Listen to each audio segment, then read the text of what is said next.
Romania government scholarship में आप लोग अप्लाई कर सकते हैं बगैर राइट्स के, बगैर किसी एप्लीकेशन फ़ी के, बैचलर, मास्टर्स और पीएचडी के लिए।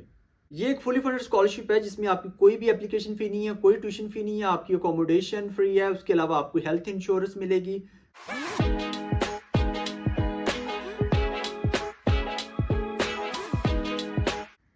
अस्सलाम वालेकुम, उम्मीद करता हूँ आप सब लोग खैरियत से होंगे। My name is Mohammad Mudassar and I am a PhD student.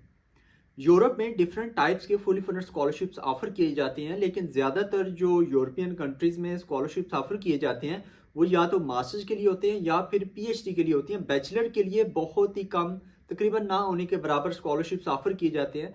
और आज की इस वीडियो में मैं एक ऐसे स्कॉलरशिप के बारे में बात करने वाला हूँ जिसमें आप बैचलर, मास्टर्स और पीएचडी तीनों प्रोग्राम्स के लिए अप्लाई कर सकते हो। और एक यूरोपियन कंट्री है जिसका नाम है रोमानिया। रोमानिया की गवर्नमेंट की जानिब से एक फुली फंडेड स्कॉलरशिप ऑफर किया जा रहा है बैचलर, मास्टर्स और पीएचडी के लिए।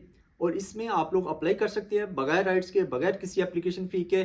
और ये एक फुली फंडेड स्कॉलरशिप है जिसमें आपकी कोई ट्यूशन फ़ी नहीं है, कोई भी एप्लीकेशन फ़ी नहीं है। उसके साथ साथ आपकी अकोमोडेशन, आपकी हेल्थ इंश्योरेंस, इस तरह से आपके जितने भी एक्सपेंसेस हैं इस स्कॉलरशिप में कवर किए जाएंगे। और आज की वीडियो बहुत इंपॉर्टेंट होने वाली है। मैं इस वीडियो में आपको तमाम डिटेल, आसान अल्फाज में और टू द पॉइंट आपको रोमानिया गवर्नमेंट स्कॉलरशिप के हवाले से बताने वाला हूँ। इस वीडियो में मैं बात करने वाला हूं कि इस स्कॉलरशिप में अप्लाई करने की क्या क्या रिक्वायरमेंट्स हैं, यानी कि इसमें अप्लाई करने के लिए आपका कितना सीजीपी होना चाहिए, कौन कौन से डॉक्यूमेंट्स चाहिए, उसके अलावा स्कॉलरशिप्स के क्या क्या बेनिफिट्स हैं, कौन कौन से प्रोग्राम्स ऑफर किए जा रहे हैं और आपने किस तरीके से अप्लाई करना है और इसकी क्या डेडलाइन है। सो इस तरीके से आज की इस वीडियो में मैं तमाम चीज़ें कवर करूँगा। जैसा कि मैंने आपको पहले बताया कि इस स्कॉलरशिप में बैचलर, मास्टर्स और पीएचडी के प्रोग्राम्स ऑफर किए जा रहे हैं। और अगर ड्यूरेशन की बात करें तो जो बैचलर के प्रोग्राम्स हैं वो 3 से 6 साल तक हैं, यानी कि कुछ प्रोग्राम 3 साल के होंगे, कुछ शायद 4 साल के लिए हों और कुछ 5 साल के, कुछ 6 साल के। और जितने टाइम पीरियड के लिए ये प्रोग्राम होंगे उसी हिसाब से आपको स्कॉलरशिप मिलेगा। और अगर मास्टर्स के प्रोग्राम्स की बात करें तो वो 1 साल से लेकर 2 साल तक का है, यानी कि कुछ प्रोग्राम 1 साल के हैं, कुछ प्रोग्राम 1.5 ईयर्स के हैं और कुछ जो है वो 2 साल के भी है मास्टर्स। उसके बाद अगर पीएचडी की बात करें तो पीएचडी का जो ड्यूरेशन है वो 3 से 5 साल तक का है। सो जितने भी टाइम पीरियड की आपकी डिग्री होगी, आपको जो स्कॉलरशिप है वो उतने टाइम तक मिलेगा। और इसके अलावा एक बहुत इंपॉर्टेंट बात मैं आपको बता दूं कि ज्यादातर जो प्रोग्राम्स हैं बैचलर के और मास्टर्स के इस स्कॉलरशिप के थ्रू वो रोमानियन टाट ही ऑफर हो रहे हैं। तो बेहतर यही है कि आप रोमानियन टाट ही प्रोग्राम को सिलेक्ट करें। और उसका बेनिफिट ये होगा कि जब आप वहां पर जाएंगे तो आपका जो एजुकेशन है, आपकी जो डिग्री है वो स्टार्ट होने से पहले 1 साल जो है वो आपको रोमानियन लैंग्वेज का कोर्स करवाया जाएगा। वो भी बिल्कुल फ्री होगा, आपको स्टाइपेंड वगैरह, आपको जो है वो फुली फंडेड स्कॉलरशिप भी मिलता रहेगा। तो वो आप लैंग्वेज का कोर्स करेंगे 1 साल, उसके बाद फिर आपकी डिग्री स्टार्ट होगी। तो इसलिए आपको कोई भी मसला नहीं होगा। और अगर इंग्लिश स्टार्ट प्रोग्राम की बात करें बैचलर और मास्टर्स के लिए तो वो शायद ही बहुत ही कम, अगर होंगे भी तो बहुत ही कम होंगे जो कि बैचलर और मास्टर्स के लिए इंग्लिश स्टार्ट होंगे। तो बेहतर यही है कि आप जो है वो रोमानियन टाट जो प्रोग्राम्स हैं वो ही सिलेक्ट करें। अब अगर बात करें रिक्वायरमेंट्स की तो रिक्वायरमेंट्स में आपका जो सीजीपी है वो 7 होना चाहिए आउट ऑफ 10 स्केल। और ये जो 7 आउट ऑफ 10 स्केल है ये बेसिकली उन्होंने लिखा हुआ है, उनका जो अपना कंट्री रोमानिया का जो एजुकेशन सिस्टम है उसमें जो ग्रेडिंग सिस्टम है उस हिसाब से इन्होंने लिखा हुआ है। आप इस चीज़ को कन्वर्ट कर सकते हैं अपने कंट्री का जो ग्रेडिंग सिस्टम है उस हिसाब से, यानी कि आप सिंपल जाके चैट जीपीटी पे लिखें कि जो रोमानिया का ग्रेडिंग सिस्टम है उसमें 7 आउट ऑफ 10, उस हिसाब से अगर आउट ऑफ 4 देखा जाए तो वो कितना बनेगा, या आउट ऑफ 5 सीजीपीए को देखा जाए तो वो कितना बनेगा। तो इस हिसाब से आप उसको देख सकते हैं। और गालबन 2 पॉइंट समथिंग बनेगा अगर आप आउट ऑफ 4 देखेंगे तो। सो आप जो है सिंपल चैट जीपीटी पे जाकर आप लिखें और आपको पता चल जाएगा कि आपका मिनिमम सीजीपी जो है वो कितना होना चाहिए।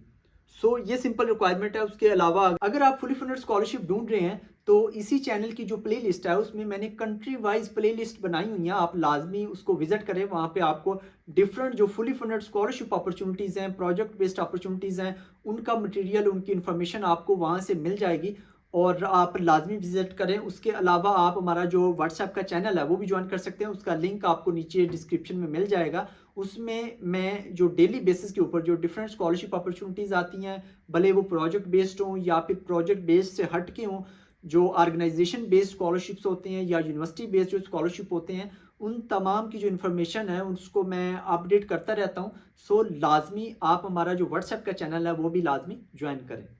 है। उसके अलावा अगर इसके स्कॉलरशिप की बेनिफिट्स की बात करें तो इसमें तमाम एक्सपेंसेस आपके कवर किए जाएंगे। इसमें कोई भी एप्लीकेशन फ़ी नहीं है, कोई भी ट्यूशन फ़ी नहीं है। उसके अलावा आपकी अकोमोडेशन, आपको मंथली स्टाइपेंड मिलेगा, आपकी हेल्थ इंश्योरेंस। इनकी जो वेबसाइट, ऑफिशियल वेबसाइट, उसके ऊपर क्लियरली मेंशन नहीं है कि कितना स्टाइपेंड मिलेगा। और इनका जो बेसिकली स्टाइपेंड होता है वो वेरी करता है यूनिवर्सिटी टू यूनिवर्सिटी और सिटी टू सिटी भी बाज़ औक़ात। लेकिन ये एक फुली फंडेड स्कॉलरशिप है। इसमें आप लोग लाजमी अप्लाई करें अगर आपका प्रोग्राम ऑफर हो रहा है, स्पेशली बैचलर या फिर मास्टर्स के लिए और पीएचडी के लिए भी। तो ये थे इसके स्कॉलरशिप के बेनिफिट्स। अब अगर बात करें डॉक्यूमेंट्स की कि कौन कौन से डॉक्यूमेंट्स चाहिए अगर आप रोमानियन गवर्नमेंट स्कॉलरशिप में अप्लाई करना चाहते हैं, तो बहुत ही सादा से सिंपल से 4 से 5 डॉक्यूमेंट्स हैं जो कि आपको चाहिए बैचलर, मास्टर्स या फिर पीएचडी के लिए। तो सबसे पहला जो डॉक्यूमेंट है वो है आपके पास सीवी होनी चाहिए। एक अच्छी सी सीवी बनाएं और यूरोपास पे बनाएं तो ज़्यादा अच्छा है। और उसके बाद दूसरे नंबर पे जो डॉक्यूमेंट है वो है आपके पास पासपोर्ट होना चाहिए। और अगर आपके पास पासपोर्ट नहीं है तो इनकी वेबसाइट पर मेंशन है कि आपका जो नेशनल आईडी कार्ड है वो भी आप अपलोड कर सकते हैं, यानी कि आप अपना जो CNIC है उसकी बेस पर भी आप लोग अप्लाई कर सकते हैं। उसके बाद तीसरे नंबर पर आपके जो एजुकेशनल डॉक्यूमेंट्स हैं वो आपके पास होनी चाहिए, जिसमें अगर आप बैचलर के लिए अप्लाई करना चाहते हैं तो आपके पास इंटरमीडिएट की डिग्री और ट्रांसक्रिप्ट होनी चाहिए। और अगर आप मास्टर्स के लिए अप्लाई करना चाहते हैं तो आपकी जो एजुकेशन है वो 16 ईयर्स होनी चाहिए, यानी कि आपके पास बैचलर की डिग्री और ट्रांसक्रिप्ट होनी चाहिए।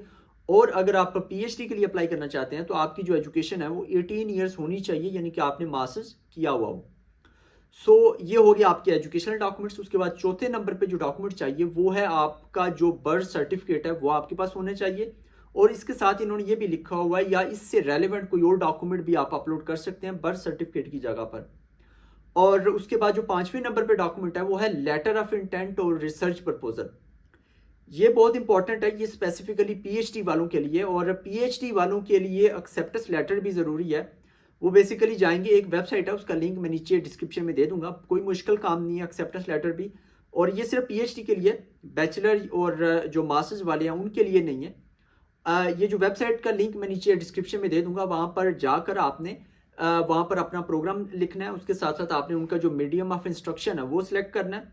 और वहाँ से आप लोग सर्च करेंगे तो आपके सामने वो तमाम यूनिवर्सिटीज़ आ जाएंगी रोमानिया की जो आपका प्रोग्राम ऑफर कर रही हैं। फिर आपने उन यूनिवर्सिटीज़ की वेबसाइट पर जाकर वहाँ से उनके जो प्रोफेसर्स हैं जिनका रिसर्च इंटरेस्ट आपके रिसर्च इंटरेस्ट से मैच करता है, आप उनको ईमेल करोगे। ये सिंपल सा सादा सा तरीका है एक्सेप्टेंस लेटर के लिए। और ये सिर्फ, मैं दोबारा बता दूं, ये सिर्फ पीएचडी वालों के लिए है, बैचलर मास्टर्स के लिए नहीं है। बैचलर मास्टर्स वालों के लिए वही जो 3-4 डॉक्यूमेंट्स हैं सिंपल से सादा से, वो उनके पास होने चाहिए। और ये तमाम डॉक्यूमेंट्स है जो आपको चाहिए अगर आप बैचलर, मास्टर या पीएचडी के लिए रोमानियन गवर्नमेंट स्कॉलरशिप जो है उस पर अप्लाई करना चाहते हैं। अब अगर बात करें कि कौन कौन से प्रोग्राम्स ऑफर किए जा रहे हैं रोमानिया गवर्नमेंट स्कॉलरशिप के थ्रू बैचलर, मास्टर्स और पीएचडी के लिए, तो तकरीबन तमाम प्रोग्राम्स ऑफर किए जा रहे हैं। सिर्फ चंद एक प्रोग्राम्स हैं जो कि इस स्कॉलरशिप के थ्रू ऑफर नहीं किए जा रहे, जिसमें आपकी डेंटल है, मेडिसिन है और उसके अलावा फार्मेसी के जो प्रोग्राम्स हैं, यानी कि जो मेडिकल के रेलिवेंट प्रोग्राम्स हैं वो ऑफर नहीं किए जा रहे। उससे हटके तकरीबन तमाम जो बाकी जो प्रोग्राम्स हैं वो ऑफर किए जा रहे हैं। आप इसको देख सकते हैं। मैं दोबारा आपको बता रहा हूँ कि वो जो वेबसाइट है उसका लिंक आपको नीचे डिस्क्रिप्शन में मिल जाएगा। इनकी जो ऑफिशियल वेबसाइट है वहाँ पर जाकर आपने अपना प्रोग्राम सर्च आउट करना है और वहाँ से आपको तमाम जो प्रोग्राम्स हैं उनकी डिटेल मिल जाएगी। उनका ड्यूरेशन कितना है, कौन कौन सी यूनिवर्सिटी है, कौन से सिटी में है यूनिवर्सिटी, ये तमाम डिटेल आपको मिल जाएगी। अब अगर बात करें कि आपने किस तरीके से अप्लाई करना है रोमानिया गवर्नमेंट स्कॉलरशिप के लिए, तो आपको सिर्फ एक ही पोर्टल पर आपको एप्लीकेशन सबमिट करनी है। वहाँ पर जाकर आपने अपना अकाउंट क्रिएट करना है। उसके बाद लॉगिन करके आपने उनका जो कंप्लीट एप्लीकेशन फॉर्म है वो फिलअप कर देना है। और मैंने इस वीडियो में इसलिए नहीं किया क्योंकि ये वीडियो बहुत ज़्यादा लंबी हो जाएगी, इसलिए मैं कोशिश करूँगा कि इसके बाद वाली वीडियो या फिर कुछ दिनों बाद मैं वीडियो बनाऊँगा जिसमें मैं आपको कंप्लीट इनका जो एप्लीकेशन फॉर्म है वो फिलअप करके दिखाऊँगा कि आपने किस तरीके से इनका जो एप्लीकेशन फॉर्म है वो फिलअप करना है। इस तरह से आपने अप्लाई करना है। और अब अगर बात करें रोमानिया गवर्नमेंट स्कॉलरशिप के डेडलाइन की, तो इसकी जो डेडलाइन है वो 12 मार्च 2025 है। उससे पहले पहले आपने इनका जो ऑनलाइन पोर्टल है उस पर अप्लाई करना है। और इसका जो रिजल्ट अनाउंस होगा वो 30 जून 2025 को होगा, यानी कि 30 जून को इनका रिजल्ट अनाउंस हो जाएगा। उसके बाद बहुत जल्द जो है वो उनकी क्लासेस भी स्टार्ट हो जाएंगी। ये थी तमाम डिटेल रोमानिया गवर्नमेंट स्कॉलरशिप के हवाले से। और जी, तो ये थी आज की वीडियो। और अगर आपको वीडियो अच्छी लगी तो आप इस वीडियो को लाइक करें, कमेंट करें और शेयर भी करें अपने दोस्तों के साथ। और इस चैनल को लाजमी सब्सक्राइब करें ताकि आपको आने वाली जितनी भी स्कॉलरशिप की रिलेटेड इन्फॉर्मेशन है वो आपको टाइमली मिलती रहे। अपना बहुत सारा ख्याल रखिएगा, दुआ में याद रखिएगा। मिलते हैं अगली वीडियो में। अल्लाह निगहबान।